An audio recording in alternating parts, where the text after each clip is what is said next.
I'm Jason Nemes, and this is Coursen's Corner. Whitney Cummings, comedian, podcaster, has a very funny bit about how every man wants to be part of a heist, right? Wants to put together a crew and go do some job. She said, but most men, the closest they'll ever get is the time between buying the engagement ring and actually putting it and actually getting on a knee and proposing to their now fiance. Buddy of mine, the most extravagant one I ever heard was they lived in DC, but he wanted to propose to her in LA.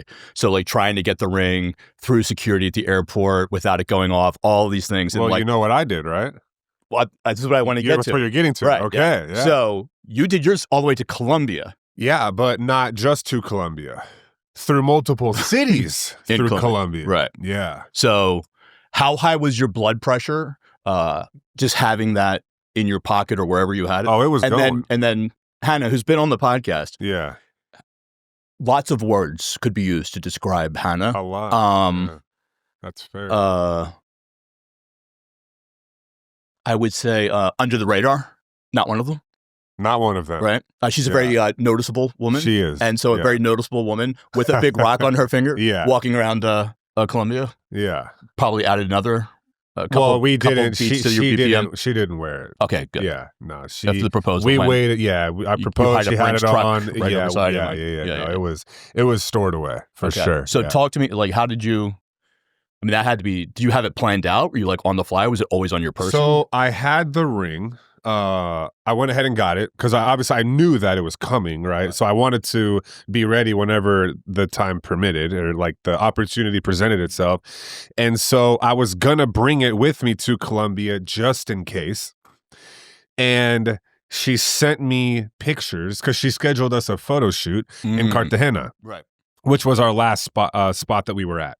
So we were in Cali. She got her veneers done in Cali, and then we went to Medellin, and then from there we went to Cartagena, and then came back to the States. So she booked us a photo shoot in Cartagena. So I was like, okay, interesting. And then I started talking to her about the photographer and the different looks that we would have. And so she screenshotted me his Instagram with different looks. So then I reached out to him. And I was like, hey, what's up, man? We have a photo shoot. Hannah's my girlfriend, and this is what I'm wanting to do. And I was like, we need to make sure it's the last set of pictures we do in case she cries. Because if she cries and all of her makeup's ruined, then she's going to be pissed off the rest of the time. So being the strategic individual I am, I said, yeah, it needs to be the last. So anyway, we had this whole thing planned and ready to go. And yeah, I mean, it was perfect. Actually, so we got to the very end, and now we have one more, and now it was hot, so she's kind of getting a little irritated, and I had to convince her to do the last scene. She was not wanting. Are you guys to doing do outfit changes in the whole no, just areas. Yeah. Right. Mm-hmm. So we were walking around, and we're at this spot and then that spot, but the last one she didn't want to do it. Yeah, because she was irritated. Yeah, we're good. And I'm like, babe, you paid all this money. We got to finish this off, right? So I convinced her because that's the closer in me. So yeah, and then he put us up behind, head to head. Right? Yeah, and then he told us what to do. She was gonna walk out and then turn around. So then she walked back, and then when she turned around, I was on one knee. That's awesome. Yeah. No, the photos came out great. Yeah. Oh, appreciate it. Yeah. It was very happy for both of you. Yeah. Thank you. But how did you keep it secure? And going through an airport or going through an airport security would be my number one. Yeah. Because you're gonna get so at it was home, a concern. safe places and it was a concern because I've heard horror stories. Mm-hmm. So I put it in my carry-on bag. I put multiple jackets in one of the you zip, and then you unzip and. A lot of people will put shoes in there or something. Right. I put multiple jackets, and I had it in the case inside one of the jackets. Okay. And yeah, I mean, obviously we were good, but bigger concern was being, you land in Cali and then they check all your stuff. Right. And then we had to fly from Cali to Medellin and they check all your stuff. And then from Medellin to Cartagena and they check all your stuff and nothing. That's good. I would, just even in the hotel room, just cleaning staff, I brought it with me. The number of people who think that like, I keep everything secure like in the top drawer under my underwear is like, no one would ever think to look there. Right. Yeah. No, I had it with me a lot of the times, but I would just never take it out. Like I had a sling bag on me. Right. Oh, okay. And and it would just stay in there. Yeah. Right. And I knew that. I mean, I had my wallet in there, so I'm not going to lose it. Yeah. See, most guys now are just going to start carrying sling bags in the event they like 6 months before you want to propose, get a sling bag. Why are you all of a sudden carrying a sling bag? Right after we looked at rings. That's exactly right. That's funny. Yeah.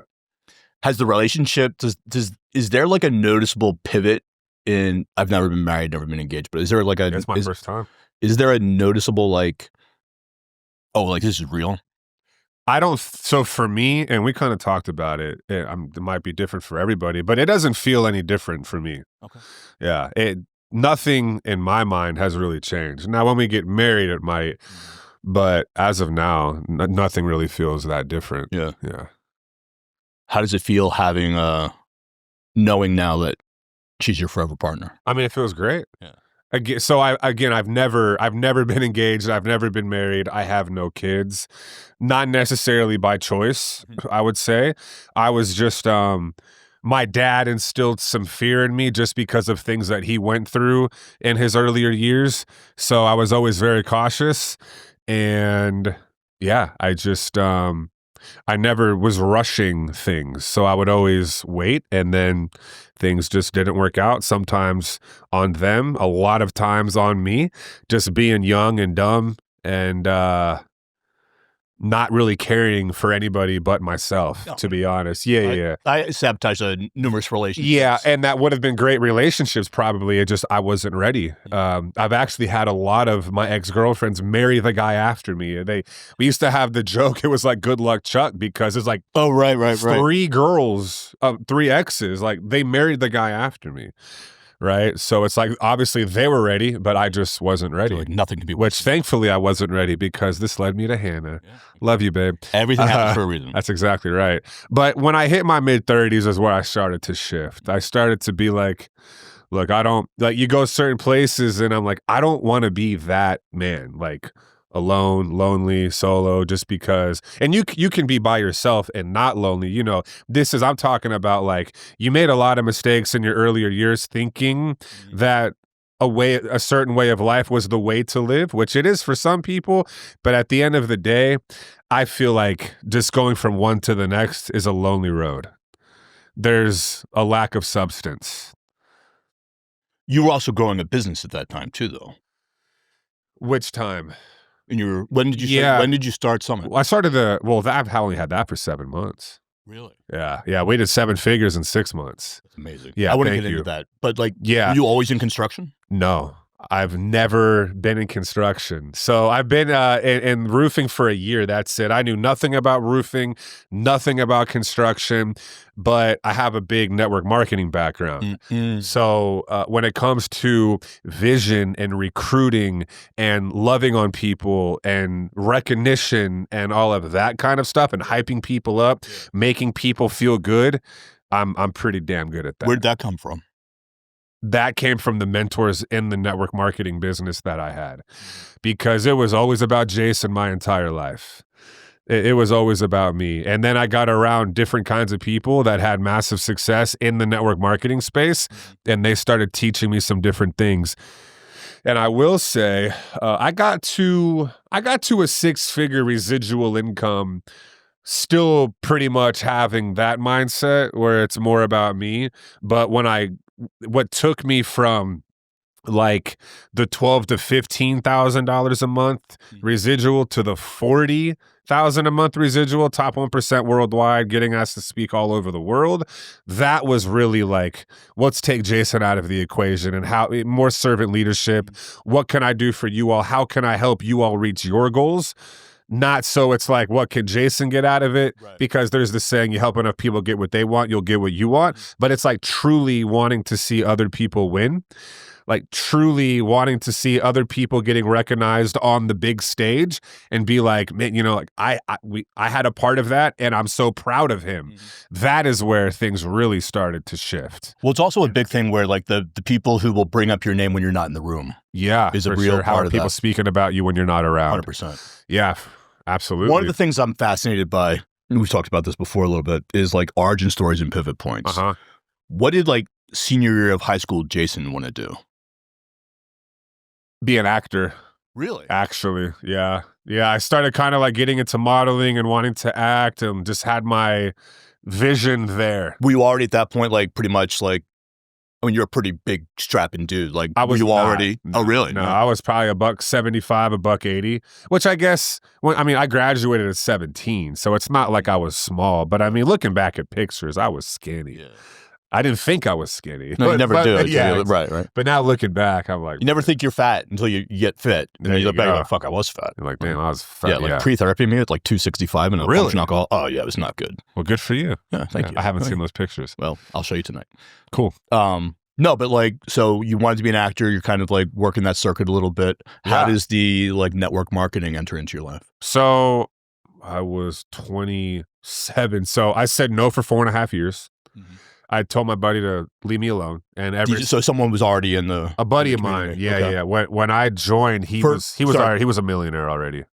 Just for the audience who doesn't know network marketing, can you just give a little brief, like 30,000 foot overview? Yeah, network marketing is basically it'll be a company that you come in as a distributor. Mm-hmm.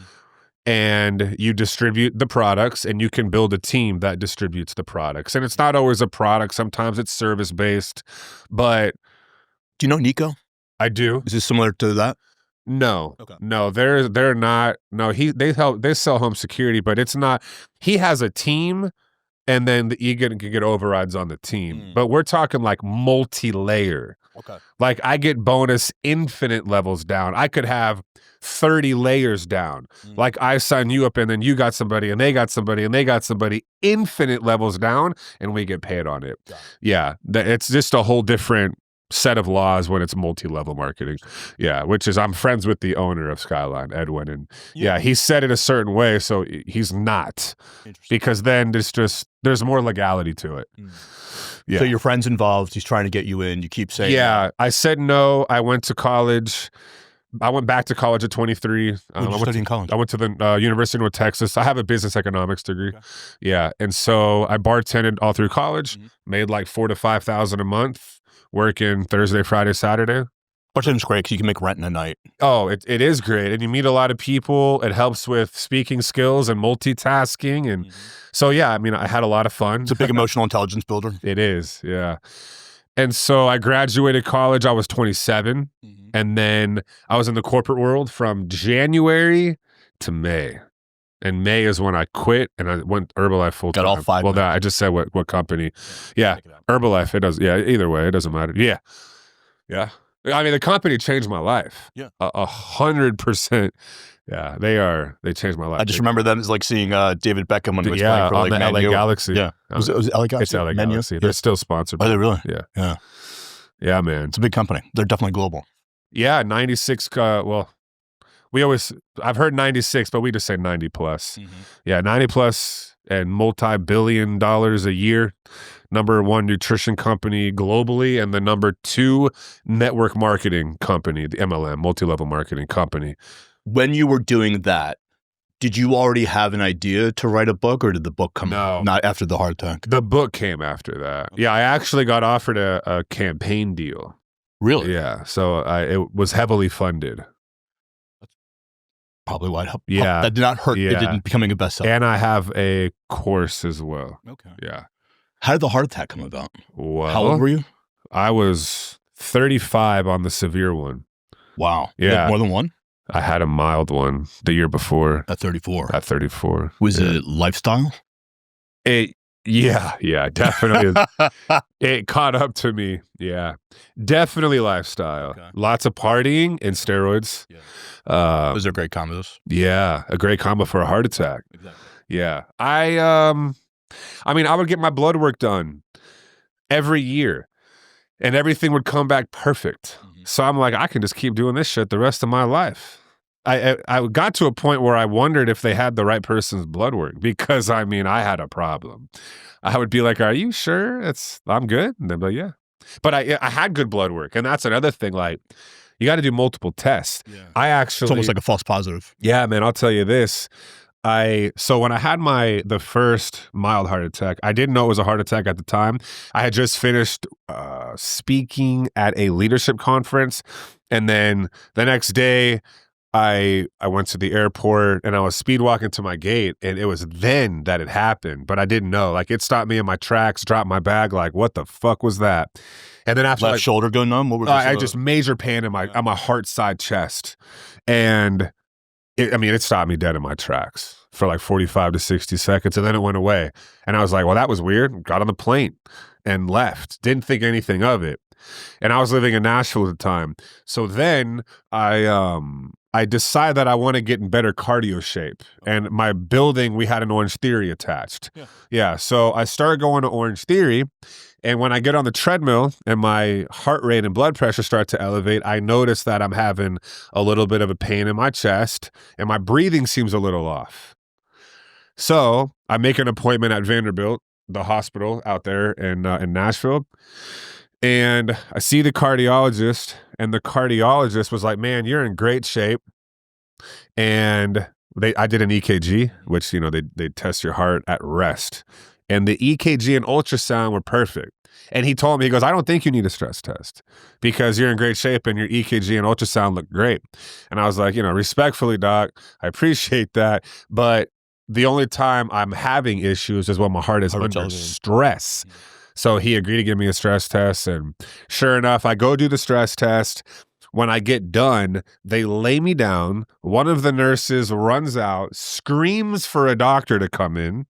And I'm kind of like wondering what the hell is going on, as you can imagine. And the nurse that is with me still is like telling me, to calm down, sir, please stay calm. I'm like, well, her yelling for a doctor is not helping me be calm. Like, I'm kind of not freaking out. Me with confidence. Yeah, exactly. So anyway, they are trained to read the EKG that the stress test shows. And what they found was that my heart was not getting enough blood flow to it at a high heart rate. So they took me to the cath lab to put a stent in, and come to find out, I had 100% blockage at my widowmaker, but my heart, and this is why the pain went away after the 45 to 60 seconds, is my heart went into survival mode, and it grew from the good side to the bad side to reroute blood flow. So that's why it went away, because now I had blood flow, but it wasn't enough to support when I'm running, right? So that's why the feeling started to kick in. So at rest, you're okay. At rest, I was good. So what was did you notice like, hey, my at rest heart rates, you're in great shape, 50s, low 60s, right? Yeah, everything was normal. And then was it like 120? Was it like double? I couldn't get there because I started feeling pains and I would stop. Got it. Things weren't right. I'm like, something is not right. So before I could get to that high heart rate, I would calm down. Right. So at rest, you're fine, but any kind of additional stress. Any kind of like conditioning style, nope. What's going through your mind at that point? At which part? Like when they're like, cath lab? Yeah. Well, they tried to put a stent in. I was in there for 2 hours and they weren't able to, because it's 100% blocked. You have to have a specialist, because if they mess up at all, they can make the artery wall and they can cause internal bleeding and you can die. So then they scheduled me to come back, and they were successful. They got it in, and then the major one, the severe heart attack, was a freak accident. So I had that stent. Oh, so this is the minor. This is still one. Just like, yeah, this is that we figured some stuff out. Do the stint. Okay. So then they had the specialist. They got the stint in. Great. That was April 3rd, 2020. April 4th, 2021, which was Easter of all days, which a rebirth in its own way. Yeah, but thank God it was. Would you say 21st? Yes, sir. Thank God it was Easter, because there's no traffic. Mm-hmm.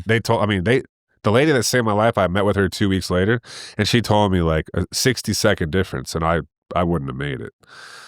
I died on the table. Yeah. So a buddy of mine hits me up to play basketball and work out. So cool. So actually, sorry, he hit me up to work out. So I meet him, we work out, and then we play basketball. And I was 243. I remember I weighed myself that day. I was 243 pounds, not doing cardio because I'm putting weight on. I was going to start cutting April 15th. Were you competing? No, just summertime. Yeah, you know how it goes. And so, yeah, man, we worked out, so play basketball. But then after about 10, 15 minutes of playing basketball, my heart rate hadn't come back down. And after a bit, it comes back down and you're good. Mm-hmm. So then as we're walking out, I notice I'm starting to get some symptoms. I'm having the headache's getting pretty bad. My arm's starting to go numb, some pains in my chest. And I'm obviously paying attention to it, but I'm not thinking anything of it yet. Right. Get in the car, start driving. The symptoms are getting worse. Stop at the gas station for some Advil. And then I looked at the person in the car and I was like, something's not right. I want to go to a clinic. Like, I want to go get checked. And she's like, let's go. And that's why I was saying, thank God it was Easter, because there were no cars on the road. So I Googled, like, on the maps. I got on the maps and I just typed in, like, ER urgent care, whatever. And it took me to one 5 minutes away. And cool fun fact for all the listeners, which hopefully nobody experiences this, but I didn't know, and I ended up going to the right one. If you are having a heart attack, you cannot go to a regular urgent care. You have to go to an ER urgent care. There is a difference. Fortunately, I selected an ER urgent care, because if you don't go to an ER urgent care, they either call an ambulance to come get you, to take you, or you have to drive yourself. Yeah, it's kind of like if you on protective services side, we always had to know which hospitals were trauma ones. There you go. Because if you take someone to like then they can't treat you or whatever. Right? They gotta medevac you or air rescue or whatever. Yeah. So I went to the correct one anyway. I pull up, I walk in, they're like, sir, how can we help you? I said, man, I'm pretty sure I'm having a heart attack. And I always would joke around because they asked me for my ID. And I'm like, dude, did you hear what I just told you? Like, in my mind, I'm like, get me to the damn back. But I left my wallet in the car. So I had to run out to the car. Mind you, I'm having a massive heart attack. Run out to the car, grab my wallet, come back in. I give him my ID. And then they brought me to the back. They hooked me up to the EKG.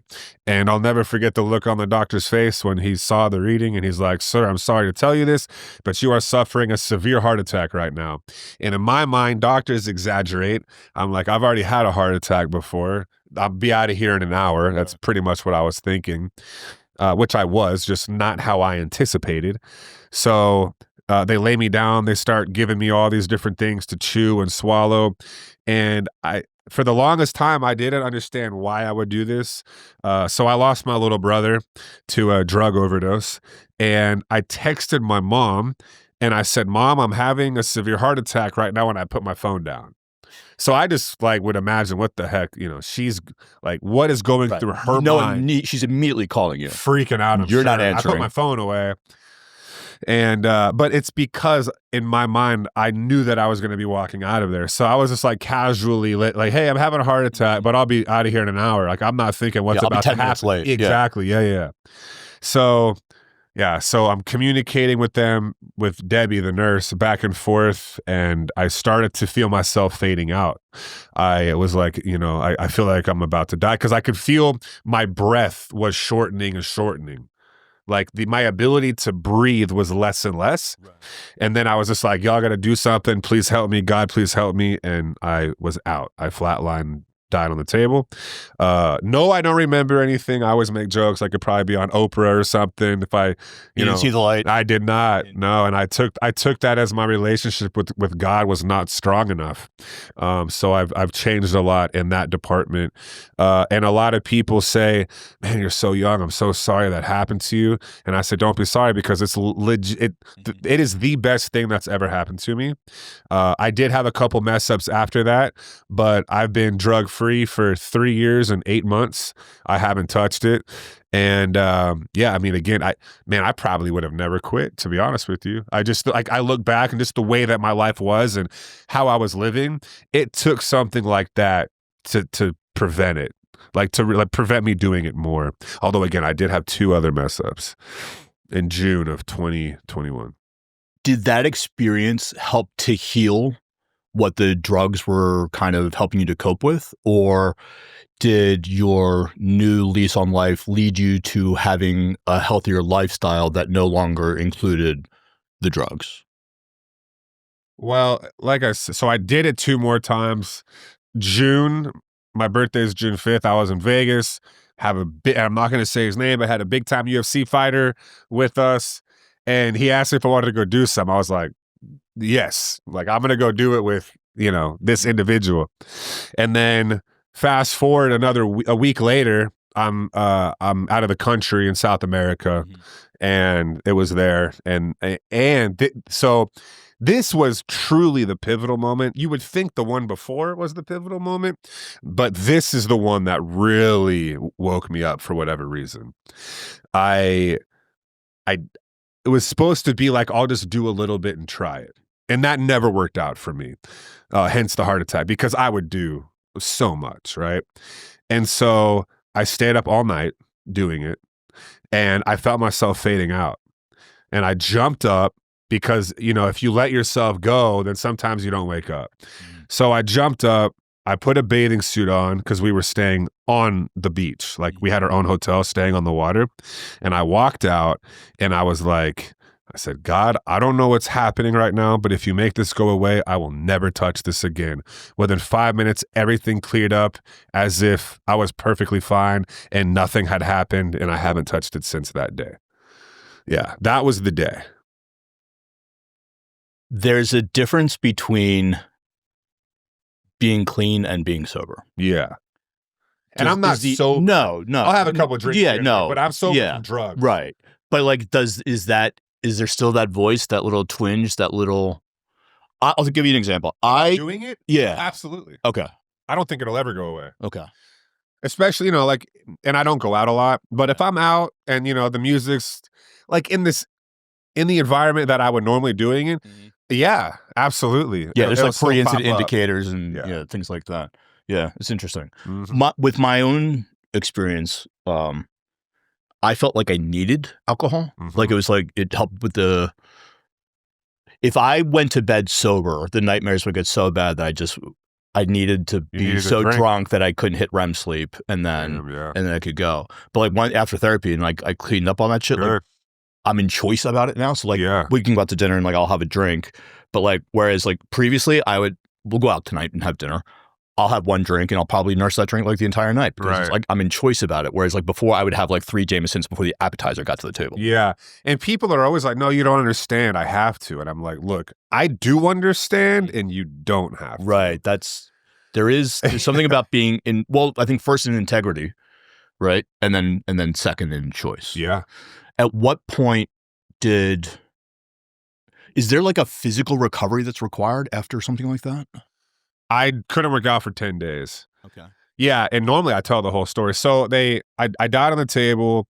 They woke me up. They're like, "Welcome back, sir. She just saved your life." I didn't know what that meant yet because I'm still like, I just died for 40 seconds or so. So I was kind of like dumbfounded, like, you just saved my life, huh? What?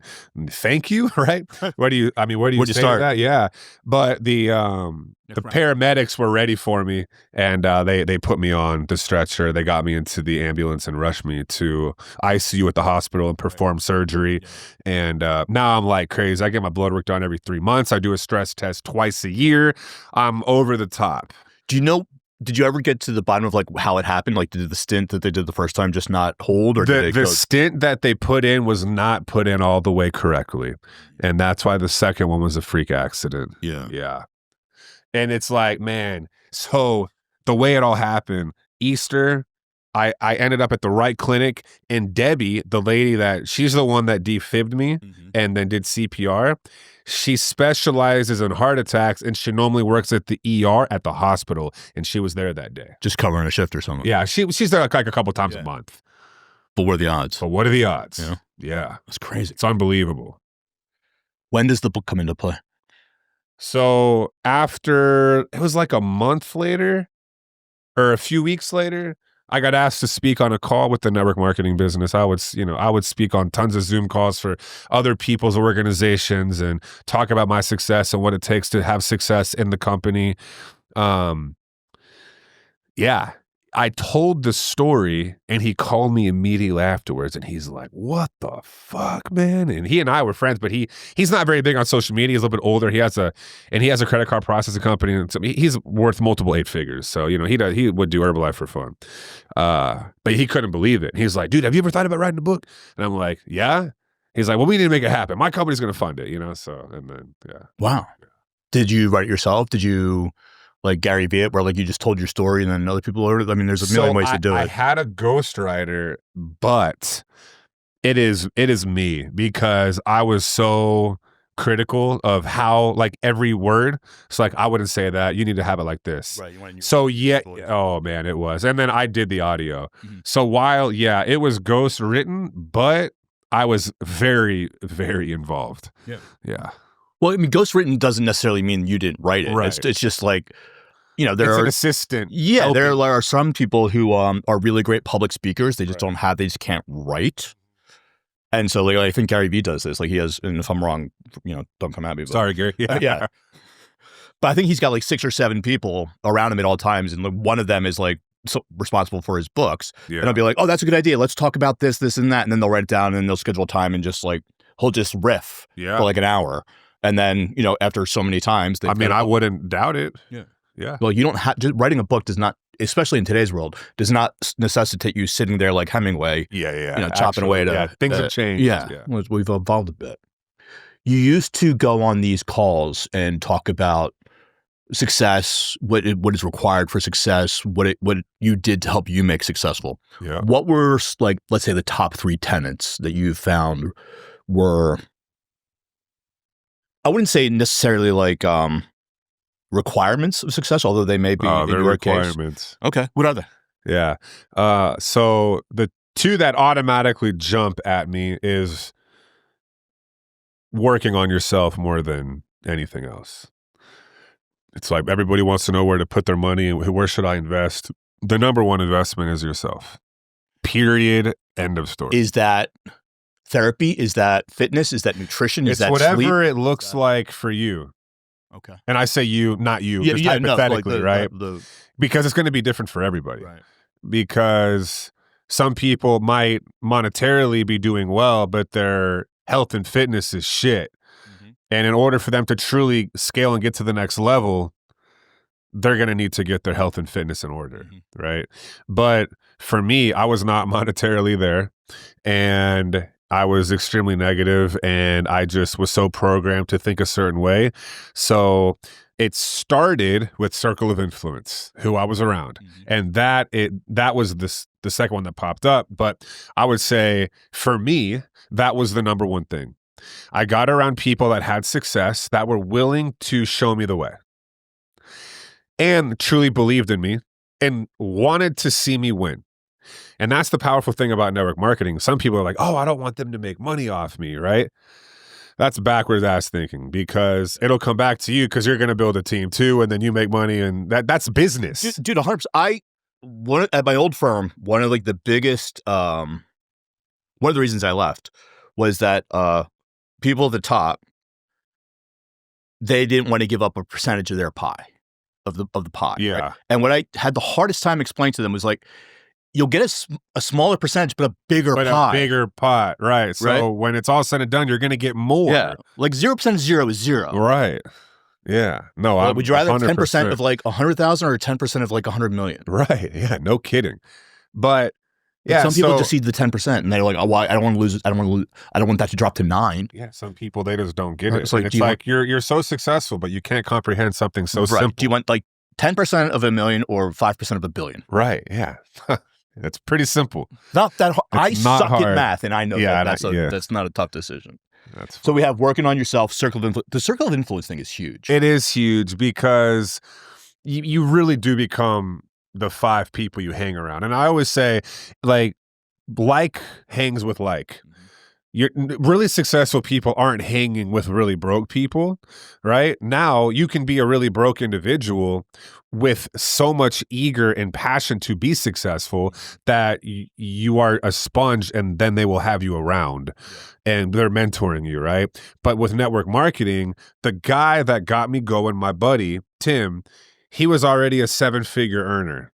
And he and I used to party together. I used to live with him. So initially when he asked me to join, I was like, dude, there is no way in fuck I'm following you, right? And then you fast forward a few years later, and he's making 6 figures a month.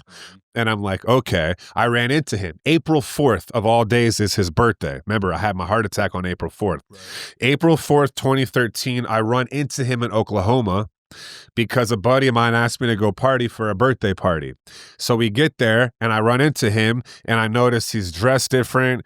He speaks different, like he articulates better. He has new teeth. I was just like, this is not the guy that I used to live with. We all went back to his house, 10,000 square foot house, multiple 6-figure cars in the driveway, a 6-figure truck. So the next day I tried the products. I fell in love with the products, but he truly believed that I could be better than him. And he truly believed it. So when I got going, I mean, he was there for me. I actually, May 1st, I moved to Santa Monica. I was there 6 weeks and I moved in with him in Oklahoma. He's like, dude, I signed up 27 people my first 30 days. I made $1,900 my first full month. And I remember I was making $2K a month at my corporate job. He's like, dude, you're killing it. I know you just moved to California, but I want you to move in with me and you can work my smoothie bar and I will mentor you and I'll teach you to be successful. And in my mind, I would be stupid to say no to an opportunity like that. So I picked up, even though I was only in California for 6 weeks, I picked up and I left. And I mean, it was one of the best decisions I ever made. Was it a tough decision to make? No. Okay. No, I was like, I'm doing it. Yeah. And then, I mean, I had a 7-figure business in 3 years. Not bad, selling shakes and teas. Yeah. Right. I was a 6-figure earner in 3 years. And when I started, I had a trash bag of clothes and I lived in my buddy's living room in Santa Monica. I was so broke that my grandma and my great-grandma, rest her soul, bought me a bed and my bed was in the living room. I had a 2-bedroom, 1-bath, and I slept in the living room. No AC. And one of my roommates would always cook pizza and it would get so damn hot because the kitchen and the living room were pretty much one. Yeah. And my bed was in the living room. So he would cook dinner, he would make himself a pizza, and I'd be in there just sweating my ass off, and then he would go in his room, eat the pizza. Yeah. Who was the first person you knew that was a salesman? Like, where did that... My grandfather, beast salesman. Yeah. Oh, yeah. Car business. I mean, he was extremely successful, but he gambled all of his money away. Yeah. But what? And I got to get back to the third, by the way. I said 2. Let's do the third. I want to get back to the grandfather story because my grandfather kind of molded me in a very similar way. I love it. So we've working on yourself. We have circle of influence, and we have number 3. I would say, man, the third one is tough. But the one that came to me was just the belief that you can make it happen and that you deserve it. Self-belief is, bro. So what's the we quote? Hold ourselves back. If you believe in it, you can achieve it. That one? No, it's like out there right now is someone who has half your talent, but they're making but 10 times your self-belief and they're making 20 times more than you. Yeah, exactly. Yeah. I mean, it is if you don't believe it can happen, it's just not going to happen. That's one of those things, like your thoughts become reality. Whether you think you can or think you can't, you're usually right. And I had to get to a place where it's like, I am good enough to do this. I do deserve this. I am worthy of success. And you need to be around the right people, because when you hear something over and over again, you start to believe it. And that's why you need other people that are successful, that truly believe in you and are pouring into you. Tim would always tell me, dude, you're going to do it faster than me. You're better than me. He's like, you're better than me. And he would always say that. You're going to have this one day. You're going to do it in half the time. Now, I didn't, because I didn't stay focused. And that's a whole different conversation. Well, outwitting the devil is my, and don't fall in love with potential. Yeah. But Outwitting the Devil is my favorite book. And in that book, they talk about drifting. I was a master drifter with women. And Tim would always tell me, put your blinders on. They're not going anywhere. Go hit the president's team, which is the top 1%. That's why I'm tatted Prez online, because the president's team is the top 1%. I'm pretty tatted. But yeah, pretty tatted. But yeah, those 3 things. Investing in yourself. For me, it was like reading and just, man, taking care of my mind. Talk to me about Outwitting the Devil. Oh my gosh. You gave a speech that Justin was at. Justin Bronya. Uh-huh. He was on last week. Oh, nice. Justin's like my brother. Fucking love that guy. We talk a lot, and he was like, dude, I started reading this book called Outwitting the Devil. Oh, he did not shut up about it, man, for so long that I finally was like, I don't know if it's like the gods or the algorithms or Siri listening to me, but all of a sudden Amazon started recommending. So I just bought it. It came today. Yeah. And I would recommend the audio. Oh, really? Yes. Okay. 100% the audio. Because who narrates it? Because it was Sharon Lecter. It was written so many years ago, right? Like it was in the written, 30s? The book was written in 1937, and it wasn't published until 2011 because they said people couldn't handle it. Yeah. Napoleon Hill, who is, Think and Grow Rich is one of his most iconic books. But Outwitting the Devil is, in my opinion, more iconic. If you wanted to give just like a brief overview of what it's about. Man, it's so hard. Basically, it is about the devil is present at all times, not just when you die and like if you believe in heaven or hell. It's not that. It is the devil is always present, getting you to drift off your path, whether it be through lust, whether it be through drugs and alcohol, or limiting beliefs where you don't excel to your fullest potential, because that's what God wants for us, is for us to be our absolute best and to help serve the world. The devil wants you to not do that. And so he puts every single day, he is doing his best to get us to drift away from being our best. And it is so damn powerful, especially because he is talking about things in the book that studies haven't even come out yet about that.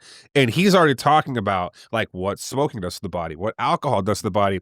And again, they're promoting alcohol and cigarettes as if they were good back in the 30s and 40s, right? It's like that was a good thing to do. It helps you relax. Exactly. And Napoleon Hill is talking about, but so in the audio, he's interviewing the devil. Like Napoleon Hill speaks and then the devil answers the question. Yeah, and the devil voice is creepy. All right. You convinced me. I'll get the audiobook.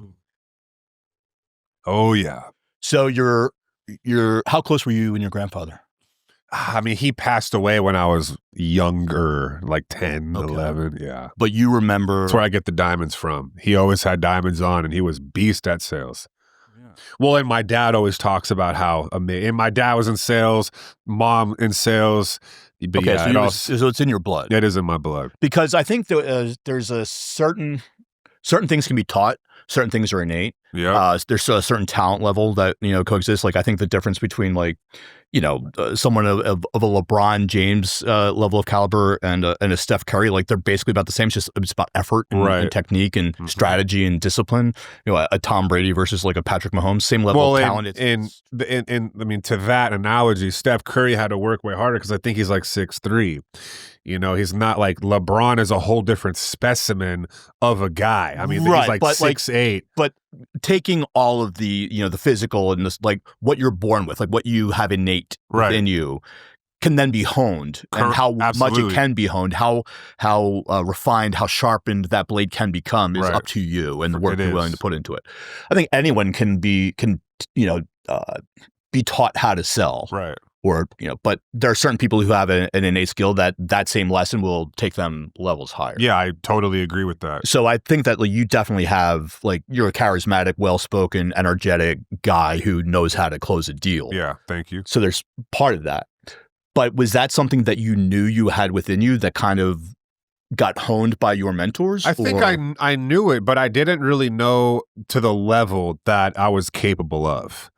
I mean, look, I just went ahead and started the roofing company, and we're in 3 major cities. I've got 3 offices, and I did that all in 6 months. I want to get to that. Yeah. Give me this first. How do you... There's a constant and never-ending improvement that guys like us have, right? It's like a set of benchmarking. What's next? What's next? It's like it's the pursuit rather than the outcome. It's like we want to know we can do it, and as soon as we know we can do it, we're on to the next thing. So it's almost like that last mile, we know we're going to finish it. Nothing's going to stop us if we're on a marathon, right? What's the next thing I'm doing? Right. And so our mind's always projecting to the next thing. Are those things that you have at the beginning of the year, these are my goals for the week, for the day, for the month? Are these things that are just in your soul? Or these things get revealed to you as achievements become realities? I definitely set goals. I feel like people get trapped in goal setting in a sense of, and we're not this way, but when they achieve their goals, they stop or they slow down because it's like, I did it. Right. But I have goals, but they don't stop me from achieving the next goal that I'm after. But I will say something very important, and Ed Milet does a phenomenal job of talking about this. And I do talk about it in my book, and it kind of stems from Jim Rohn. Be happy where you are while you pursue all that you want. Right? It's not like you have to learn to be happy now. It's not, you can't place happiness on the achievement because people like you and I are always about the next achievement. And so if our happiness is based on an achievement, then we'll never be happy because we're always after the next achievement. The finish line is always moving. And so we have to learn to be happy and recognize ourselves and be proud of ourselves, but continue to be in motion and continue winning day to day. Yeah. I think you and I both know people that like always, they have some void in themselves that they always thought would be backfilled by money. And no matter how much money they make, they're still fucking miserable. Correct. Like Hermosi's got that great quote. It's like, you already have everything that you said you needed to make you happy. Yeah, so why aren't you? So why aren't you happy? And yeah, Hermosi is one of my favorite. But it's so true. And we see it around us all the time. Is that something that can be taught? Like that kind of... Is it ambition or is it drive? I would say it can be taught. However, it'll take a good amount of rewiring. And I feel like somebody would have to really do some deep work. And I think it also requires, like what you were talking about, number two, like this circle of influence, right? Yes. Cody Sanchez has this great, it's not her study, but she kind of championed it in the way that like... she's incredible. She's fantastic. Yeah. She's unbelievable. She and her husband, Chris, both fantastic. But she talks about like if you are the number 5 person on a high performing team, being around those high performers is going to level up your game about 45%. It's like the Jamaican team, right? Yes, the runners, running around Usain Bolt. All the other people that ran around him were some of the fastest runners in the world, because they were keeping up with Usain Bolt. Right. That's exactly the rising tide. On the flip side, if you are the top performer on a low performing team, they could actually drag down your productivity like 25%. So this reminds me of, so Les Brown is one of my favorites too. And he has a quote that says, people don't usually fail because they aim too high and miss. People usually fail because they aim too low and hit. Yeah. They have very, very small goals and they hit and they stop there. Yeah, that's interesting. There's a phenomenon in the threat management space, like when I'm auditing like protective details, where it's like your protective detail or your security team isn't going to elevate beyond expectation when crisis arises. They're going to falter to the lowest level of acceptable practice. Yeah. Because you train like you fight. Yeah. It's funny how like everything is, it's universal. It's just the different verticals that it's applied to. You're only as strong as your weakest link. You know, there's so many different, Yeah. But it's 100% true. It is true. Right. And so I think that ties into your third point about self-belief. Yeah. I think for people who have had some modicum of success, whether that was like in sports growing up or they have some of that confidence innately that they can achieve certain things. It's also about how you grew up, man. How present were your parents? Do they believe in you? Do they speak life into you? Words have power. Are people speaking down on you? They lifting you up, and your friends, like I said, circle of influence. I mean, these are things that are so crucial, and it's a negative ass world out there. People are blasting each other nonstop, making fun of each other. And a lot of people, you can be joking around, making fun of somebody, and it stays with them for years. Yeah. You just never know. There's an evolutionary biological reason for that, because historically, as we were, out in the jungle, the things that went well for us always went well for us. But if you ate the blackberry that killed you, like you knew not to eat the blackberry.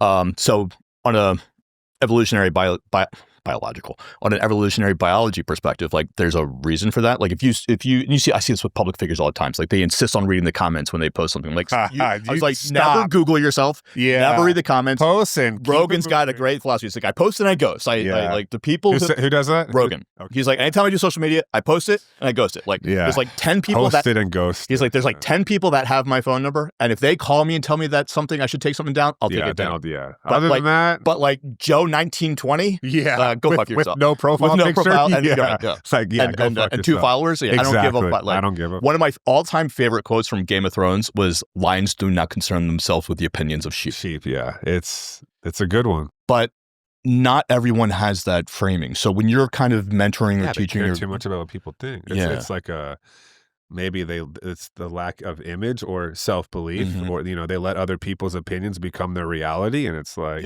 the things that they see to you is a reflection of how they think about themselves. It's not even about you. There are 3 reasons why most people pivot from one venture into another: a mission, a moment of a mission of maybe, like I care about this passion. This is a new thing that I now. Right. Yeah. Like when you first met Hannah, right? Mission. A mess. I bottomed out. I fucked up. Nothing was working. I thought it was. I got to change something. Or a moment, a mission. A moment. I'm sorry. Mission, mess, moment. Or there's a moment of clarity that, like, oh, I never thought of this. An aha. Yeah. So you're doing the network marketing. Roofing's over here. Way opposite. So it's like 2 roads diverged in yonder wood. Yeah. I'm sorry I could not travel both. Right. How did you? Yeah. I mean, it's a very relevant question, right? So like I said, I love Herbalife. There's just some things that took place, and I was ready to explore some other options, Okay, right? so we'll say mess category. Yeah, for sure. That's good. Yeah, very, very nice. I'm going to go back and listen to our podcast, and I'll learn some stuff. I love it. Yeah, so mess category, and I wasn't sure what I wanted to do, and reason being, and not going to toot my own horn, right? But I do feel that with the skills and everything that I've acquired over the last 12 years doing network marketing, that I will be successful with whatever I do. And I have good friends in like every sector that I was possibly interested in exploring that are millionaires, and they're very successful, right? They're like the top 1%, whether it be solar, whether it be insurance, whether it be roofing, like all these different things. So I'm thinking, I've talked to people in those spaces, and they all want me to come work for them. Like, oh, come on, blah, blah, blah. But, I hadn't really worked for anybody in 12 years. So I'm like, man, and once you just don't work for someone, it's really, like, I don't know if I could ever do it again. Right. So a buddy of mine had hit me up in December of 23. And he was already doing roofing. He was in Herbalife before. He's doing roofing. He was fairly new to it. He had a partner in Oklahoma. His partner didn't want to expand. And my buddy is a visionary just like me, and he wants to, he thinks big, right? And Texas, we get a lot of hail. It's like, it's a great market. So he calls me and asks me if I would want to partner with him in the roofing space in Texas. I said, fuck yeah. I drove to Oklahoma. I trained with him for like 2 days. I get back and I start selling. The first person I talk to, I get on his roof. I close him. I made like $13K on that deal. While I was on his roof, his neighbor comes out that's directly across from him. And him and his wife are outside. I was like, hey, sir, how y'all doing? So I start talking to him from the roof. And I end up going inspecting their roof, got them going, fully approved. I made like $25K just right there. It's pretty freaking awesome. Yeah. It's fantastic. Yeah, some big houses too. But anyway, I was like, cool. We've got something here. And then my buddy has his version. I've got my version. Needless to say, the partnership and agreement, it didn't really work out. However, we still talk like every day. We're very close friends. We didn't let it come in between our friendship. Thankfully, we're both, our emotional intelligence is high on both sides. So yeah, I went ahead and started Summit like the very end of June, beginning of July. And so literally, yeah. We're 7. So July to the end is 6. And it's, March will be 8 months. Yeah. The beginning, end of this month will be 8 months. So like 7.5 months. Yeah. As that grows, like, how do you find the crews that can do the roofing? And like, man, I have so many friends in the roofing industry. And now or? No, I already did. Oh, okay. I just didn't know it was that freaking lucrative. I had no idea. My brother-in-law started doing roofing inside. I had no idea. I did not know. Actually, my uncle had a roofing company. He had it for 5 years, and he sold to the oldest roofing company in California. They bought him out. I had no idea. But I will say, like, I was so heavily in Herbalife when he had that and like just climbing the ranks that I wouldn't have been receptive if he came to me about doing roofing at that time. So, but man, I'll tell you what, it's been, but yeah, where do I find people? So as you know, I mean, I have a pretty decent following and I've got a credible word. Like people trust me. Know, like, and trust is huge. And they've been following my journey for years as I've been posting everything. So I've got some credibility. And so, yeah, someone with the number of followers you have isn't a fly-by-night salesman. Right. Yeah, right? Like, for sure. They can find you. And then, I mean, going from a trash bag of clothes living in your buddy's living room to the top 1% of one of the best well-known network marketing businesses in the world. I mean, so people, they see that, right? Yeah. And so I start posting that I have the company and people start hitting me up. I reached out to some people, letting them know what I was doing and they wanted to be a part of it. The cruise, man, I would hit up a couple of friends and they'd be like, yeah, man, here you go.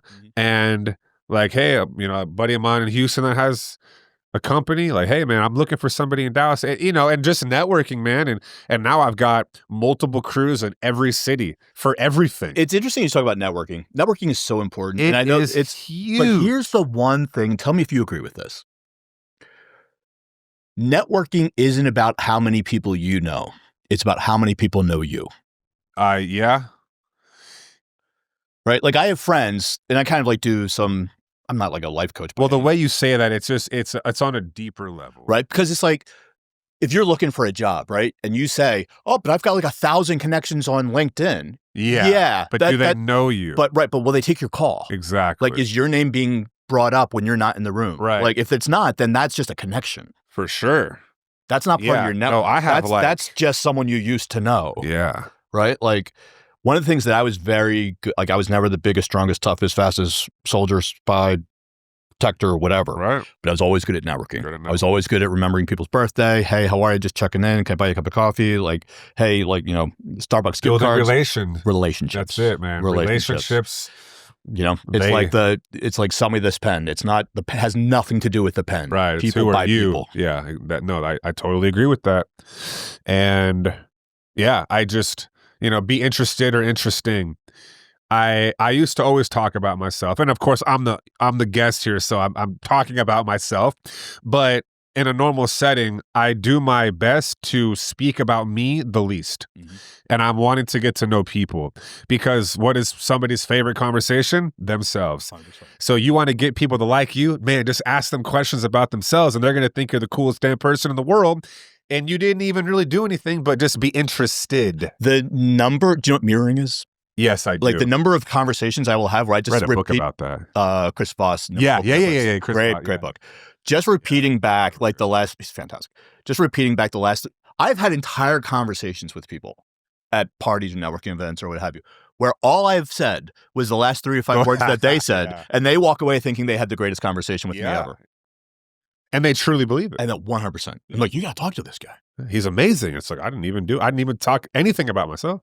I could talk to you all day. I'm looking forward to our dinner tonight. Yeah, I end every podcast by asking my guests 5 questions. These 5 questions have absolutely nothing to do with what we've talked about. They're just random. They're just random. I have like a list of 30 and I pick 5. Okay. Except for this one, which I've asked every guest who's ever been on the show. All right. UFOs, aliens, fact or fiction? Fact. Like little green men living among us, or drones over New Jersey, or I would say there's craft in Area 51, or I mean, yeah, there's no way that we're the only life. Then 0%. I will never believe that. There are so many spottings. I believe wholeheartedly in that. Clint Eastwood is directing a movie about your life. Who is he casting to play you? Clint Eastwood is casting a movie. That's a very interesting question. I'm trying to think of actors. I don't pay too much attention to Hollywood anymore. I would almost say Channing Tatum. I was going to not say Shia LaBeouf. I will not say Shia LaBeouf. Or Chalamet. Yeah, I would say... I could see like... I would say Channing. John Cena? Yeah, John Cena. Yeah, he's funny. I actually opened up for him in WrestleMania 25 Did you wrestle in Houston. No, Oh, it was like who is the real John Cena? And so they had us all dressed in his outfit, and we were like on the ramp leading up to the ring. Yeah. Oh, yeah. That's cool. 80,000 people, wild. just going crazy, and then we're all just doing this. You know, we got like his hat on, the jean shorts and everything. Yeah. It was a cool experience. They paid us like a couple $100 or something. Yeah. So who you going with? I'm legit. You can go the Stallone route and be like, I can only play myself. Yeah. Right. I think I would do a great job, actually. Playing yourself? Yeah. Yeah, you'd be really easy to learn the lines. Yeah, for sure. I do think that I could do it You can say yourself. myself. You'll be the first one to say it, but fuck it. Yeah. I like it. I enjoy the confidence. I mean, I said Channing Tatum only because we have certain things that are. Can you dance well? Yeah, I can. Really? Very well. Oh, yeah. I can't dance for shit. Yeah, I can dance. I can do the 2 I acts. can pop and lock, break dance. I can do all of it. Really? Yeah. Good for you. Yeah. I cannot. What was your first tattoo? And the story behind it? I got the Gemini sign on my ribs. Fellow Gemini. That's right. June 5th. June 5th. On yeah. June 2nd. Buddy of mine from back then was just talking about a tattoo, and I was like, cool. The tattoo artist is like, are you sure that you want that to be your first tat? And I jumped in the pool like a few days later, and it pulled all the ink out because it had nails, so I had to go get it redone. Oh, dude, it was so brutal. It's a little spicy back there. It is brutal. Yeah. Right here, right on my spine. Oh, around the ribs. Oof. Yeah. Oh, it's brutal. The worst mine got was like when you like started getting up in here. I was like, "Are you tattooing my throat?" It I hurts. know that got spicy. Oh yeah. They all suck. Yeah, but after like it does. My first one, I was like on YouTube. It was like with worst parts of the body. Like I was downloading meditation like playlists. Yeah, and then I got in. I was like, "Oh, that's it." And I was like, "Oh yeah, let's have a conversation." If you could have I want to ask this one. You have a time machine. You can go back in time to any time in history. Observe, partake, you can't change anything. Like, can't go back and kill Hitler. But like, if you want to go back and watch the pyramids get built, if you want to go back and roam with dinosaurs, if you want to go back and roam the plains with Genghis Khan, which I just learned is Genghis Khan. Yeah. There's a new podcast called Downfall of Society, Downfall of Civilizations, something like that. And they're doing this whole thing on Genghis Khan. Elon put it on Twitter, and then Rogan was talking about it. It's fascinating. Interesting. Check it out. I like that kind of I'll stuff. put it in the show notes. Yeah. But any point in history, you can come back and you'll have a wealth of knowledge that you can share with friends and family. Can't change anything. You can just observe where you're going. I would probably say the dinosaurs. Okay. Only because I was always and still am so fascinated by them. Yeah. I would say that. Have you seen the most recent? It would either be that or the 1980s. Because I love the whole B-boy era. Okay. Like the breakdancers. Like New York? New York and LA. Okay. Yeah. So they have the it's funny you say they have Breakin' and they have Beat Street. Beat Street was like the pop and lock style movie out of New York, and Breakin' with Turbo and Ozone was out of LA. Where in LA? Was it South Central? Venice Beach area. Venice Beach. Yeah, okay. Yeah. Oh, so you kind of had like the alt skate. Yeah, I used to skateboard too. Coinciding with. No, I think breakdancing was a little bit before the skating. A little bit. Because when did Tony? Yeah, that was like more late. Tony 80s, Hawk, I think was. Oh, yeah, that was I kind think of maybe early 90s. I grew up in Philly, so like I know that little microcosm of the world. Man, everything else I learned from MTV. That era is just so awesome to me. Yeah. Final question. We'll get you out of here on this. Cool. If you could spend 1 week in any fictional universe, what would it be? Avatar. No shit. No, you were Johnny on the spot. I love Avatar, man. Really? Yeah. Okay. It's so badass to me. Did you like the second one? I loved it. Way of the Water? Yeah. It was awesome. Okay. I heard they're having There's like they 5. have a yeah. I love as the second one like I want to ride a Banshee, man. They're so have you rode the ride they have in Florida? No. At Disney World? So they have a whole Avatar world, but they have a virtual reality one. Is it Disney or Universal Studios? No, it's Disney. Disney? World. Oh yeah. It's at Animal Kingdom. Yeah, but they have a whole Avatar Animal world. Kingdom, of course it is. Yeah, I mean they have a thing like it's a virtual reality style, right? But I mean, like you think that you're really flying. I mean, it's so dope. I remember being a kid, crazy, and, like going to the Universal Studios. Wait, is it Disneyland? Is California Disney World, Florida? Yeah. So it was Disney World, and it was like the Back to the Future ride. And this is like very early, like big screen 360 thing that's moving. Cool. And Yeah. You literally thought you were flying. I can't imagine with this God. AI, You got it right. virtual reality, augmented reality thing. Yeah, I mean, people get sick all the time and they got to stop it. I can imagine. Yeah, someone's like, just make sure you're in the back so yeah. no one's puking on your... You're all side by side, so you can't get puke. Oh, that's probably they did intentionally. Yeah, exactly. Sure. After the first user studies. Yeah. Jason, this was a lot of fun. If people would like to learn more, where should they go? Yeah, so all of my handles on social media is Tatted Prez. Okay. TATTEDPREZZZ, or you can go to my website, jasonlnemes.com. I'm sure you'll drop it. Yeah. NEMES. Yeah. And my roof website is roofsbysummit.com. Roofsbysummit.com. Roofsbysummit.com. My man. Appreciate you. Bro. You. Yes, sir. Cheers.